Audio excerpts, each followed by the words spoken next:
Okay, it's 12:30. A very warm welcome to today's webinar. Today we're going to be looking at how organisations, you hopefully, and others, can get rid of some of those challenging situations off our desks: conflicts, quarrels, disagreements, falling outs, feuds, fights.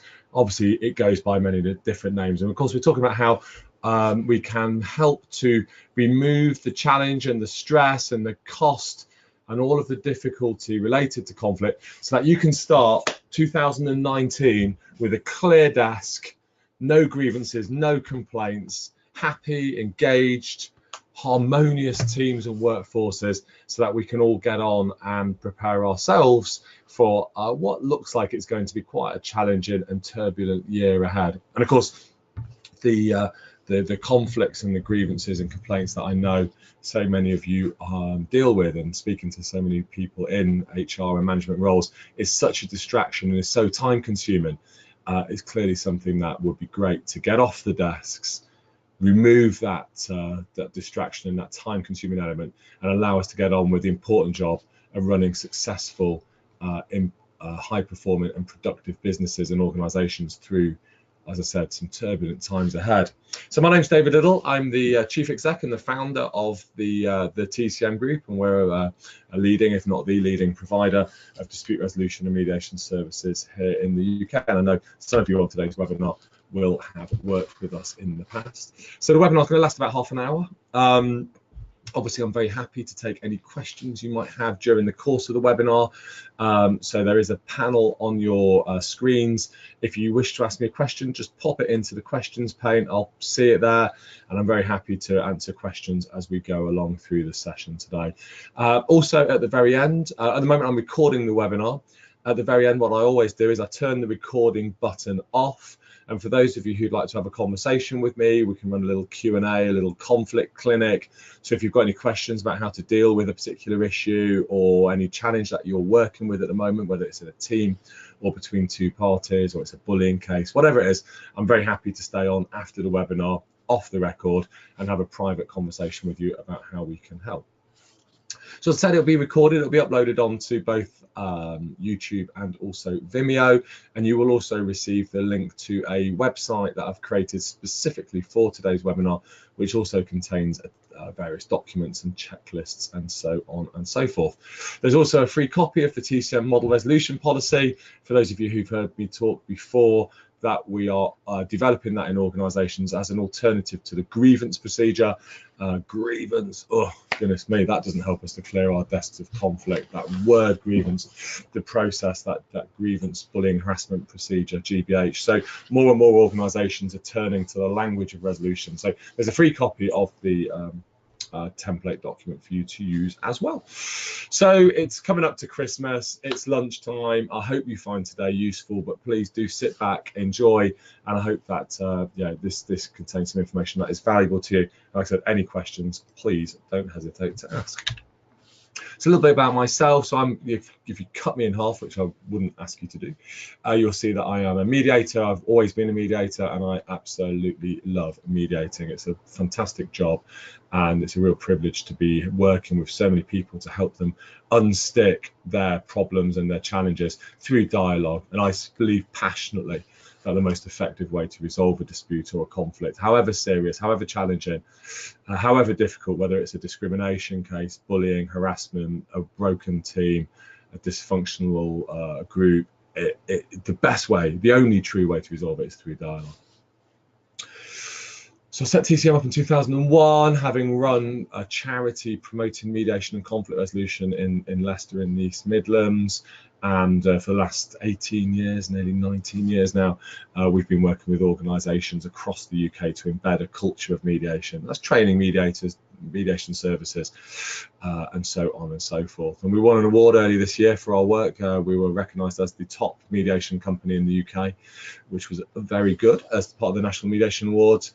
And we've resolved many different disputes. I'm working on a new book at the moment for Kogan Page and the CIPD, but the book that I have published in 2017 is there. That's the Managing Conflict, and that's available on Kogan Page website and also available through Amazon. And that's pretty much everything I know about conflict and the management of conflict in one book. And as I said, I'm working on a second follow-up book as we speak.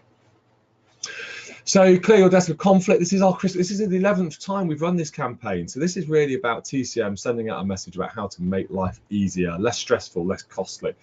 We partner with a charity each year. This year we've decided to partner with the Stephen Lawrence Trust, not just for the campaign lifetime, which is 1 month up to the 4th of January, but we're going to partner with them through the whole of 2019. We believe passionately in the work that the Stephen Lawrence Trust is doing to promote non-violence, to promote collaborative problem solving. And yeah, we're real strong advocates of that. So we're looking forward to supporting the Stephen Lawrence Charitable Trust throughout 2019. But for the purposes of our Clear Your Desk of Conflict campaign, we're donating £50 for every mediation that is referred to us from the 1st of December through to the 4th of January. We're donating £100 for every accredited mediation course that we sell or booking that we make on our open access courses. And we're also donating £1 for every tweet of your clear desk or messy desk or whatever is on your desk at that time. If you tweet that to @the_TCM Group, a picture of your desk as part of your Clear Your Desk campaign to the tcmgroup.com or TCM Group on Twitter, we will also donate £1 for every tweet that's received. So our aim is to generate somewhere around £500–600, I'm guessing, for the Stephen Lawrence Trust this year. And please do support us. And if you do decide to refer a case to us or book onto a course, then you will know it's all going to a good cause. So TCM, really quickly, this is our model. We call this the TCM system. We focus on the 6 S's of working with organizations. That's around handling conflict, handling change, building collaboration, creating a person-centered, values-based culture, creating a sense of community and common purpose, and promoting communication across the organization. So that's in essence the 6 C's. That's what we do. And the wheel on the right is how we do it. It all starts with the organization's values, aligning the values with the HR systems, the management practices, and the employee experience. And our work then brings together the employee experience and with the customer experience. So we do so much as part of that whole systems model, and that's embedded in a number of organizations. And yeah, we see it delivering some real benefit. I could run an entire webinar. In fact, I have run entire webinars on this wheel, so I'm not going to do that now. I just wanted to introduce you to it. And these are some of the organizations who work with us to clear their desks of conflict. We've worked with a great many organizations and continue to do so to help them integrate collaborative, compassionate, person-centered and values-based approaches for resolving conflict. Basically using these here a lot, using this a bit more, and using that a lot less. That's basically the ethos of what we're about. And that's about training mediators. It's about delivering mediation services. It's about listening, it's about talking, and it's about sending less emails to each other, because we know how inflammatory that can be. So if there's one thing we could maybe clear our desk of, if nothing else, it's inflammatory and difficult emails. Okay. So I think in order to be able to manage conflict or to clear our desks of conflict, it's just going to turn my heater off, as it's absolutely roasting in here. So in order to be able to clear our desk conflict, it's worth understanding a little bit about the life cycle of a conflict. How does it happen and why does it happen? Because some people often say to me, well, look, David, mediation's great for the easy cases or for the early stages. So I just wanted to have a look at the conflict life cycle and kind of get underneath the surface of conflict very quickly. And again, for those of you who've been on webinars, you'll know that we often run webinars on conflict theory and conflict management practices. So here we have our 2 warring factions, our 2 parties, our 2 protagonists. They're in conflict, obviously. She's clearly not very happy with him, and he's having a good sulk about her, and he's not very happy, and they're not communicating. The whole thing is in a difficult position, and the 2 parties are now becoming locked in a conflict. Well, let's try and understand a little bit about what's going on. Well, firstly, what we do see is the 2 parties get locked into a binary or oppositional or entrenched position of I'm right, you're wrong, I'll see you in court, you're a bully, I win, you lose. you attack, I defend, or I attack, you defend, or we attack each other. And so it becomes very oppositional. And what we see in organisations is, unfortunately, the policies and procedures which are designed to resolve conflicts, and those are the GBH policies. Again, you may have heard me talk about GBH, grievance, bullying and harassment. They are also binary and oppositional. They are reductive, i.e. they reduce the conflict down to a black or white situation. In order to be able to achieve a reasonable outcome that the employer can then follow on the balance of probability, you can then reach a determination. Well, life isn't like that. We know life isn't like that. So not only do the parties become oppositional in their minds, they become conflicted. The conflict between the two parties becomes oppositional and polarized. And then the policy procedures, the culture of our justice models then comes down and suppresses the parties and drives them further into an oppositional mindset. And that's why conflicts happen. That's what happens in the conflict. And unless someone steps into that and breaks that dynamic and says to the parties, actually, there's a lot of grey area. And when I say the grey area, what I mean here is perceptions and feelings and needs and aspirations and goals and hopes and desires and sense of loss and fear of the future. All of this stuff is driving the parties' behaviours. And if all we do is focus on the behaviours to secure an outcome based on the balance of probability, again, we miss so much valuable information. And of course, the mediator's role is to break the deadlock, to break the impasse and help the parties focus on those things that are really important to them, that are oftentimes not subject to analysis as part of the GBH framework.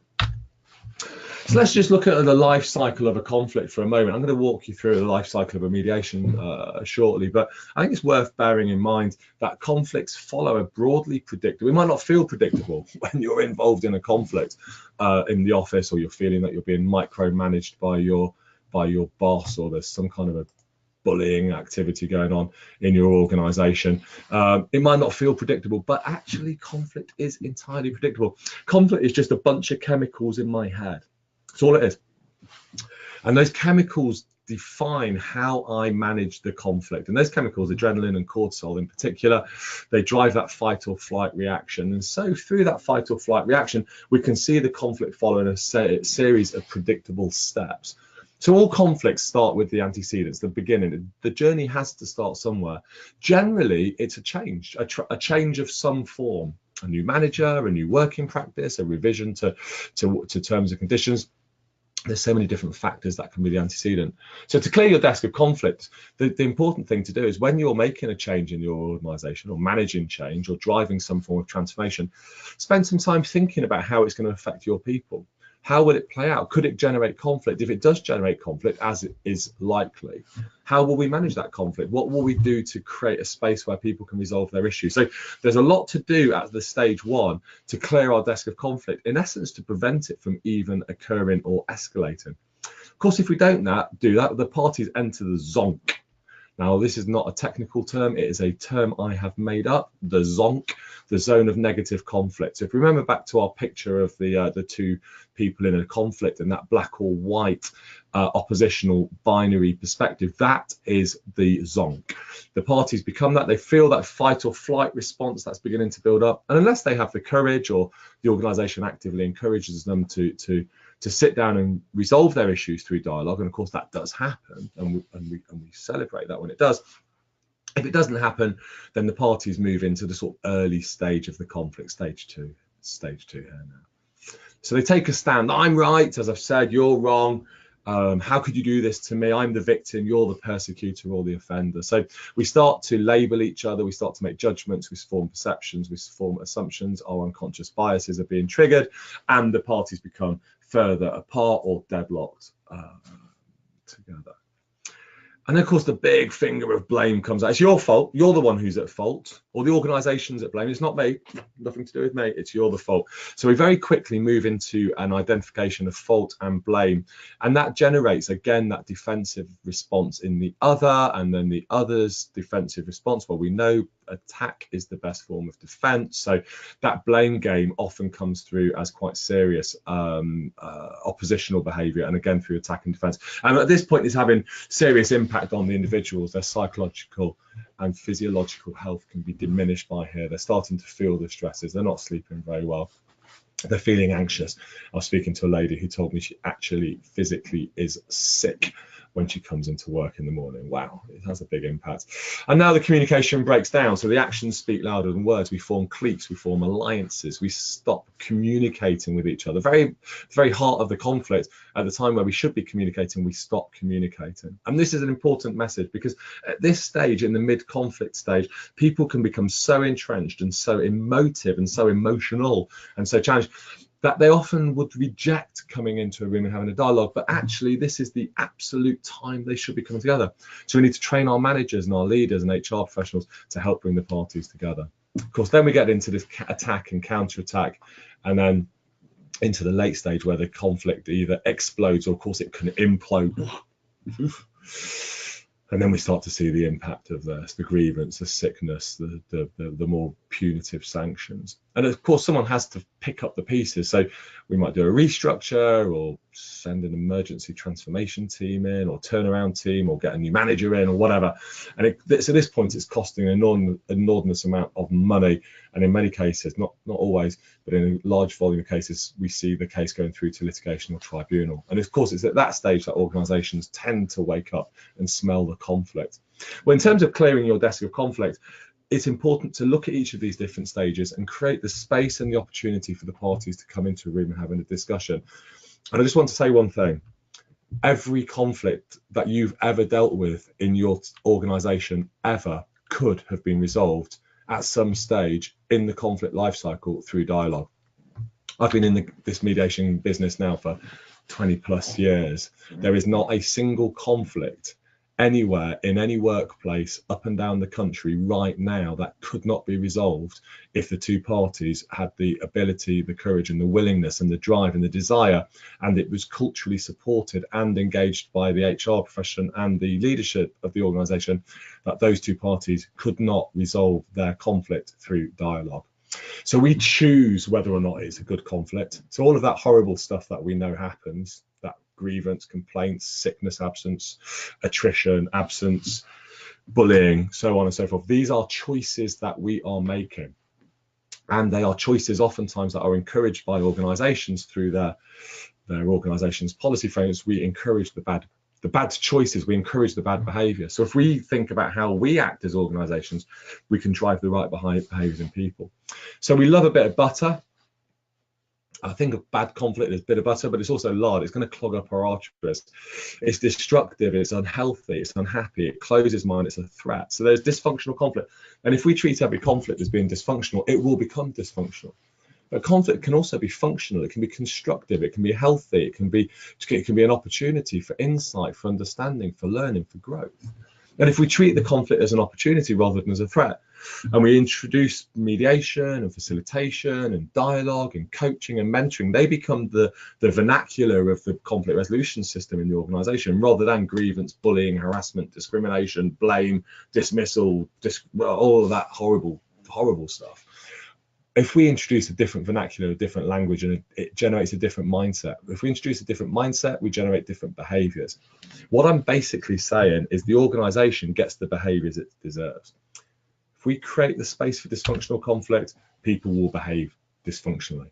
If we create the space for people to engage in functional conflict, they will engage in a constructive way. So the organisation dictates and defines the behaviours of its people. So all of those people who are complaining and aggrieved and unhappy, it's not their fault. It's the organisation's systems that are demanding that they behave that way. And if we want to change the behaviours, we've got to change the systems. We can't change the people. Well, we can, but it's a difficult job. Whereas actually going and rewriting a policy framework, which we know is adversarial and dysfunctional, is a lot easier. So I'm not saying people can't change, they can, but surely it's better to focus on the root cause, the antecedents, which are the organisation's systems themselves. And of course, mediation then introduces flow, fight, flight, freeze, or fall, these F words. The F words of the modern organisation. The fifth F word is flow. And what we're trying to do through mediation is create flow, a flow of ideas, of insight, of empathy, the ability to put ourselves in each other's shoes. This is drawn from positive psychology. And if there's one thing that I would recommend getting a book on over the Christmas holidays, if you get a chance, put it on your Christmas wish list, would be a book on positive psychology. Positive psychology is fantastic, and it's about how do we bring people together, how can we create positive, happy individuals, and if we could bring more positive psychology into our organizations, I think it could have a very powerful impact. And I do talk about that in my book, not to keep plugging the book. So what is mediation and how does it work? So let's have a look. So obviously the Clear Your Desk of Conflict campaign is promoting mediation. So it's about getting people talking and listening, giving people a chance to have a discussion and giving each other a jolly good listening to. So it's a non-adversarial. This is important because a lot of our systems and models, even though we might not look at them as being adversarial, they are. If you take a critical analysis of your GBH policies or whatever variations you have, you'll see they are intrinsically adversarial because they demand a winner and a loser in order that you can demonstrate consistency and compliance into the tribunals. So our policies are written from a risk aversion methodology, which drives an adversarial approach. So mediation is very different. It is a mindset, it's a way of thinking, it's a process, and it's also a set of skills that we could all use every day in our lives, and they're valuable skills. The mediator is a neutral third party, but that means it could be you.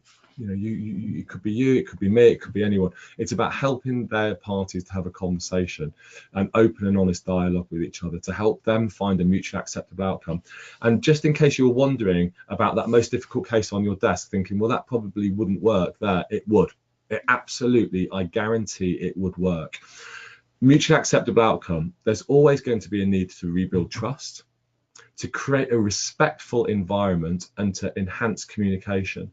So even in the most entrenched and difficult conflicts that you might be running through your mind now thinking, would this work there? It guarantee it would work, because there is always at least 3 core factors which the parties would benefit from enhancing within their relationship: trust, respect, and communication. There are others, but those are the central essence of what we're trying to build in mediation. So it's about collaborating, not blaming. And of course, in mediation, the agreement comes from the parties themselves, not from the mediator. So the parties are empowered to find their own solutions. And wow, they know how to solve their conflicts. We don't need to create panels and appeals and all the rest of it with people who don't know the parties and don't know their lives and what's up. The parties know how to resolve their own disputes. We need to create the conditions whereby they can do just that. Mediation is a voluntary process and it's confidential, but there's so much we can do to get the parties around the table. And the good news is I know a number of you on the webinar are using mediation and are seeing it work. So this is what the mediation process looks like. This is how it works. This is what's happening in the room. The mediator meets the parties separately, generally a couple of times in the morning. We meet the parties to understand what's going on for them, their concerns, their needs, their goals. Their expectations, their hopes, their fears. We listen to them. We also ask them what they need to say to each other, how they want to say it, what they want to say, what they want to get from the meeting, their objectives. And then once we've got that sort of sense of structure and purpose and objectives, we bring the parties together around the table to have a dialogue. And here we can see our 2 parties talking and listening to each other, and we take the party through a key staged process whereby we establish some ground rules, create a safe space, allow the parties to talk, to listen, to have an exchange of views, and then to begin to move forward and identify potential remedies and solutions. So the mediation process, in summary, as I said, it's voluntary, but there's a lot more we could do to make mediation mainstream. And my personal mission is to make mediation a mainstream activity. And I was absolutely thrilled to see the new CIPD profession map, particularly in the employee relations framework, which is I helped or consulted on. That mediation and alternative dispute resolution is now firmly embedded in the new HR profession map. That to me is really important, because if we're training HR students in HR and also others who are involved with the CIPD, promoting mediation through the profession map, it's a clear message from the CIPD to the HR community that mediation is a key and should be a mainstream activity. So that's great. If you've not seen the new CIPD profession map, it's available through the CIPD website. So that's about the mediation process. And then on the mediator, we're there to create the conditions for dialogue. It's a very powerful process, and the parties love it. They don't think they're going to love it. They couldn't think of anything worse to do than come into a mediation room when we start speaking with them. of course, you know, we're realistic. They don't want to see it. I often think I'm a bit of a dentist. You know, I don't know about yourselves, but going into a dentist surgery and having people sticking sharp implements in my mouth is probably something I prefer not to do. But I kind of know good oral hygiene is important to me, so I'll go and do it. And I think mediation is probably much the same. And our job as mediators, and we advocate this to our HR partners and to leaders and managers, is to create the conditions whereby, yeah, people are willing to give it a go. And if they think they're being experimented on, they won't give it a go. So we need to make mediation a recognised and key part of our dispute resolution systems. We've been doing a lot of research recently in terms of the use and benefits of mediation, and here's just some examples of the kind of cases that people are saying that they're using mediation for. So the biggest issue, of course, is the personality clash. Performance management very, very clearly is being used to resolve those issues where the manager's trying to performance manage an employee and the employee's alleging bullying or harassment or micromanagement from the manager. Mediation works really well in those cases. Used as a result of change processes in bullying and harassment cases, and other is a range of issues, including discrimination and other forms of harassment.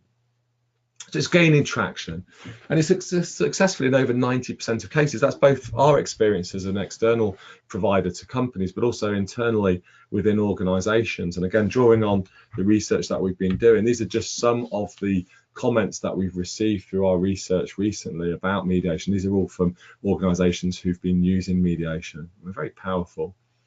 And set out a clear message. We'll be producing a report in the new year, and Robert, I know, who's on this webinar, and I will be working on the benefits of mediation report. So as soon as that's ready, we'll get that out to you so you can see some of the statistics and data available. But some work has been done by ACAS into a mediation program that myself and my team set up in Northumbria Healthcare NHS Foundation Trust.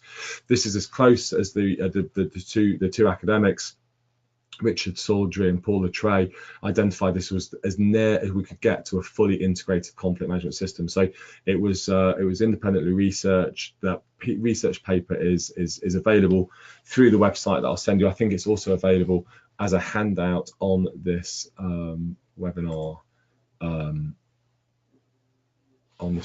as well. So there's some really important statistics. In Northumbria Healthcare NHS Trust, when we started working with them, we're in the lower quartile of bullying and harassment in the NHS. And certainly since we've been working with them, 2014, they recorded the lowest level of B&H in the NHS. That has been consistent up to this day now. That's consistently, they've been one of the lowest reported levels of bullying and harassment in the whole of the NHS. And mediation and conflict coaching and team mediation, again, helping to set all of that up, has been a critical player. So that's mediation. Obviously, clear your desk of conflict is about promoting mediation. So if you've got a case on your desk, you're thinking would like to mediate it, we're happy to have a go. And by the way, just so you know, we will offer a guarantee. We offer you a no risk guarantee. We call it no win-win, no fee. So if you've got a case on your desk, you're thinking, well, okay, let's see if they're as good as they say they are.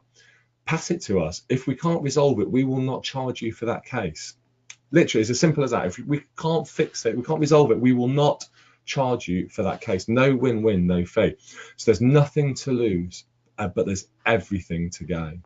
So again, just to say, if you've got a case on your desk, please refer it to us. If we do charge you, obviously, if we help to resolve it, then £50 will be donated to the Stephen Lawrence Trust.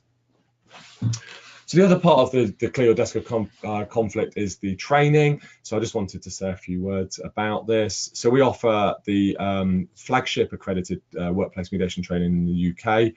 We're probably training somewhere around 30 or 40 accredited mediators a month, both through our open centre at TCM HQ in London and also out on site for clients. And we've just been, I mean, this week we're all over the country training mediators for government departments and organisations. So that's a 5 or 6 day course, and that leads to the TCM accredited status. It's an open college network accredited course. It comes with all of the bells and whistles you would expect. We offer a 2-day course as well. Practical mediation skills, that's great for managers and leaders. 2 days. The first day is really about kind of the ins and outs of mediating, and the second day is all about practicing and developing those skills. Routes to resolution is around facilitated conversations, and again helping particularly for HR and ER professionals. It's targeted at them to help them triage cases and identify the right route to resolution and deliver it. Core mediation skills is a one-day course, great for those people who are facing conflict in the line or frontline employees, and it's even valuable in terms of handling customer complaints. So core mediation skills, it's not so much the mediation process, it's the listening, the empathy, the negotiation, the facilitation, the unconscious bias, the neutrality, those skills which are so valuable and so critical. How to de-escalate emotional situations. Fair conversations is just our name for difficult conversations, so how to have a difficult conversation. And we also offer 3 levels of investigation skills training, from a one-day introductory course, our most popular 2-day practical mediation skills course, and we run an advanced course, which is a 3-day course, and that really is an advanced course. That's for investigating into complex allegations of misconduct, fraud, serious discrimination. So and again, if you use internal investigators, one of the big issues that the tribunals are really picking up on at the moment is the lack of training for in-house investigators. So if you do use in-house investigators, then it's worth considering investment in their training. So accredited mediators, this is again from the benefits of mediation research that we've just done from one of our accredited mediators. So we trained, this is accredited mediator from Royal Mail Group. So we trained a team of in-house mediators within Royal Mail, and they go across resolving industrial relations disputes and bullying and harassment cases. So it has a real impact. And also what mediators tell us is they get bitten by the mediation bug. They really get into it. They become very passionate about it. And there's a real community. We have a brand at TCM called TCM Community, which is our alumni brand, if you want to call it that. So we have a big alumni of trained mediators and accredited mediators, and we bring, we run an enormous amount of events where they can share their passion and their skills. So mediation, just to kind of summarize now and coming to the end of the webinar. So mediation promotes adult to adult dialogue between the parties. It helps individuals to craft their own solutions and find some satisfaction. It allows those strong feelings to be had. It's the feelings that are important here, because there's the feelings that are often being suppressed, that if we can allow them to be aired, we can identify the needs of the parties. It builds self-awareness. It gets to the root cause of the problem. It gets to identify the needs and the interests of the parties, and it builds resilience in the relationship. Andrew, you've asked a question. I've just spotted that on the question pane, so thank you very much for your question. So as mediation is voluntary, you've asked Andrew, as mediation is voluntary, how do you address the impasse of one or both parties vetoing the invitation to mediation, especially when one or both parties do not wish to meet in the same room, a power imbalance in bullying or harassment complaints? So obviously, Andrew, I know yourself, obviously, from the promotion of online mediation, so providing a forum for people to meet virtually through online, and that's gaining real traction, as we know. But also it's about getting to understand what's going on for the parties. People don't want to meet each other. I've got about 1,500 reasons why the two people should never get in a room. But do you want to know how many of those reasons I've heard that are sound and based on facts rather than perception and guesswork? Precisely 0. And whilst I would respect their objections and their concerns, and I respect that their instincts are saying, don't put me in a room with that person, they are the devil incarnate, actually the reality of it is when they do it, they say these 2 things to me. These are the 2 things I hear. That was not as bad as I thought it was going to be. Why did we not do this sooner? And if I had £1 for every time I've heard those statements, I would be a very rich man. So it's about how do we give the confidence? And again, so from HR and management, if mediation is not talked about, it's not seen as being natural, if it's atypical in the organization, then yeah, people are going to be wary of it because it's new, it's untested, it's an experiment. But if we're talking it up and describing it and discussing it as part of our management development programs, it's in our HR policy frameworks, it's talked about, we're proud of it, we celebrate it, we use an evidence-based approach to integrating it, then I'm much more likely to engage in the process. So listening, understanding the objections, identifying their needs, recognizing the importance of a whole organizational approach, and then maybe finding alternatives if the parties don't want to meet. Andrew, is as we know, we can create online spaces for them to meet, and that can actually be a precursor for them maybe meeting face to face further down the line. So there's a lot we can be doing to create the environment, but we need to be talking about it. So I just wanted to mention again. So just coming to the end of the session, just remind you, if you've got a conflict on your desk, it's a no win-win, no fee situation. So we will do our best. If we can't, then we won't charge. Every mediation case we get, £50 donation, £100 for every training course. So if you want to become an accredited mediator, anytime through 2019, if you book the place before the 4th of January, then we'll donate £100 to the Stephen Lawrence Trust. And if you want to train a group of in-house mediators, again, we will donate £100 for that training course to the Stephen Lawrence Trust. And if you have got a desk, well, clearly you've got a desk. If you've got a desk and you want to take a photo of it, please do tweet that to the TCM group, and we will donate £1 for everyone. And we'll put up on our website how much we've raised and how much we've donated.